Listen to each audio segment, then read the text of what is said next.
Продолжаем сегодня тему восприятия мира в зависимости от Луны в знаке. То есть в зависимости от того знака, в котором находится Луна в вашей натальной карте, вы таким образом и видите мир вокруг себя.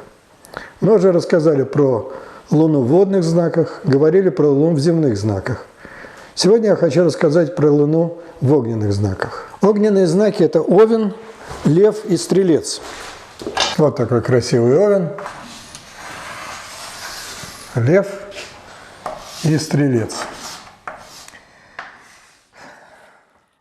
Когда Луна в огненных знаках, человек ощущает мир как место, где он может проявить себя, показать себя, выразить максимально.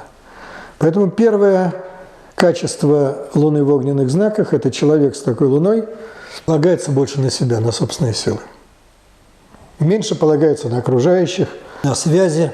Поэтому он естественным образом, даже сам того не желая, оказывается чаще всего в лидерах. Либо рядом с лидером, либо предпочитает лидировать в той среде, в которой она окажется. По крайней мере, предпочитает ярко, свободно, активно проявляться. Ну, конечно, особенность всех огненных знаков, что они сильнее дают и больше дают, чем принимают. Это означает, что они выражают себя достаточно активно и ярко, а вот слышат мир, слышат достаточно плохо. Мир для них скорее сцена или поле действия. Наиболее сильно здесь проявляется, конечно же, Луна во Льве. Когда она на сцене, когда она может выразить себя, когда она проявляет себя свободно, она увлекается. Особенно она любит быть на публике, вот там, где возможно проявиться.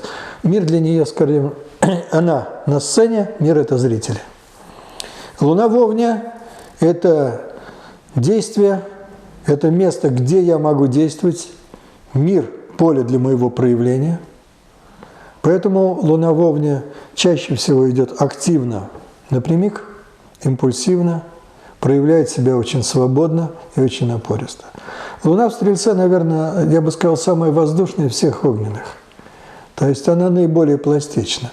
Во всех случаях Луна во Льве, Луна в Стрельце, Луна в Овне привыкли доминировать в своем окружении.